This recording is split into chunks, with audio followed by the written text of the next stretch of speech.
Hello, I'm BrigantiaBlackbird of BlackbirdsBrew. Happy Friday. Welcome to the Pagan Housewife. Let's talk about entertaining the children. Before we begin, I admit I hesitated a lot about even making this video. Some of my viewers are parents, and I would imagine the last thing any parent needs is one more opinion from someone who doesn't have children about how they should manage their affairs. So I proceed with humility, and I acknowledge that I have zero qualifications for what I'm about to say.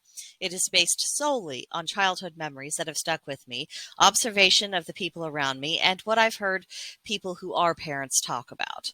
So if I get a bunch of comments that declare that I'm talking right out of my hat and I should have left the subject well enough alone, well, I guess that's no more than what I deserve, but let us proceed. Getting away from the screens, that's the starting point I wanted to focus on, because it's something I hear over and over and over again from multiple sources, people in my life, people who I hear commentating in the public sphere.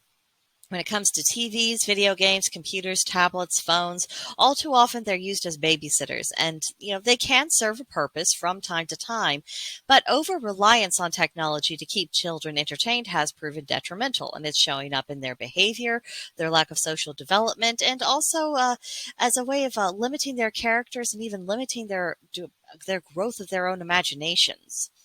I think our society is addicted to our devices and our distractions, and this is a pattern that is instilled in childhood. Breaking it won't happen overnight, and it won't happen without problems, but I do think that it is worthwhile because it results in both adults and children becoming more well-rounded individuals, more independent, more imaginative. Because believe it or not, boredom can actually serve a purpose. Because as we strive to come up with ways to overcome our boredom, then we become mentally engaged. And when our solution is no longer to reach out for a screen to distract ourselves, then that opens the door to exploring interesting and beneficial activities. Now, as I mentioned before, I don't know much about children, but I have been given to understand that they need to learn how to be useful as much as they need to play. Childhood isn't merely about 18 years of playtime followed by 60 or 70 years of work and then you die. It's about learning how to human and making discoveries. And I don't think there's anything wrong with children having chores so long as those chores are actually within their capabilities. Making the bed on a daily basis, getting the clothes in the hamper, picking up after themselves are things they can be taught to do at a relatively young age. They may not want to. I certainly didn't.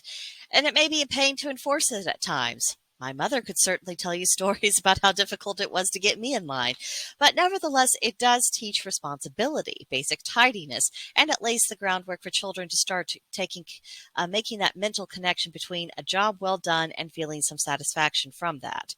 And as they get older, they can help with other things around the house, basic cleaning, cooking, laundry, gardening, pet care. And in the course of learning these things, children may discover talents. You might have a budding chef or a great landscape architect on your hands. But they will also discover that life is more pleasant when this necessary business is taken care of. And they will be invested in the process of making that happen. And they'll see that these day-to-day affairs actually do have something to do with them. And it's just part of life.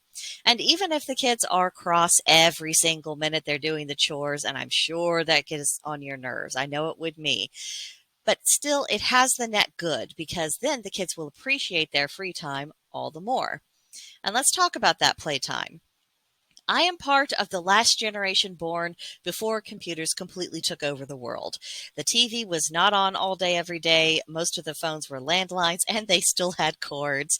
And no one person was allowed to hog them. This is back in the olden days when people used to race each other to answer the phone because, apparently that's how we were excited back then. Not these days where it's like, I can't believe someone called and didn't text. I mean, what an uncivilized barbarian. Times have definitely changed. But what did the kids do back in the olden days? Frequently, I remember being tossed out of the house and told to play in the yard, a tradition that I think still has value today. Fresh air, sunshine, running around, getting some of the energy out could save many a parent's sanity. A basic swing set can keep kids of a certain age occupied for quite a while. You throw in a sandbox, a few tools, and you may not see the kids for the rest of the afternoon. I also remember some people had little small little kiddie pools, or they had slip and slides with sprinklers. And my brother and I and other kids we were around enjoyed that so much that our parents had trouble getting us to come back inside for dinner. And I remember reading adventure stories, playing make believe, having sword fights with my brother. That was always fun. We played board games, card games, long games, croquet, especially. The whole family played croquet. I picked wildflowers after I learned that you don't pick the ones that are in the flower bed. My grandparents grew raspberries and blackberries, and I was always helping them pick those. Chasing fireflies, just basic, simple joys. And summer vacation is also an excellent time to cultivate creativity.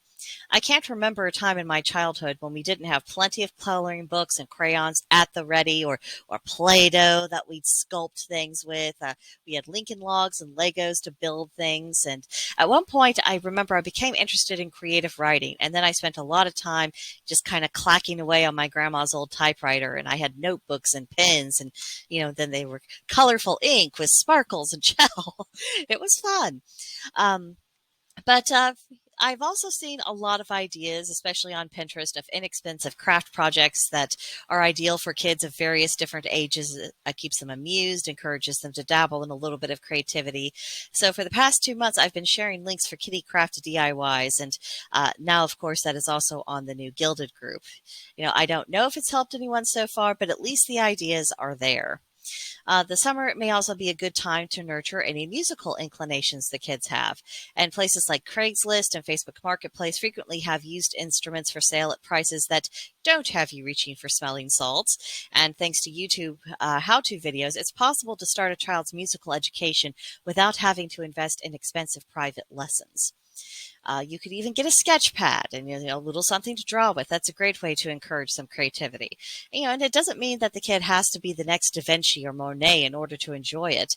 But if they do have an innate talent, it's a good way to nurture it. These are just a few ideas. Hopefully, no one has been pulling out their hair or having increases in the amount of gray hair that they already possess. I know kids will be starting school again very, very soon, but I hope at least for the remainder of the summer, you feel a little bit refreshed, you have a few more ideas, and you'll be able to get through these final weeks without going stark raving mad. So let me know in the comments or on Gilded whether or not this was any use at all whatsoever.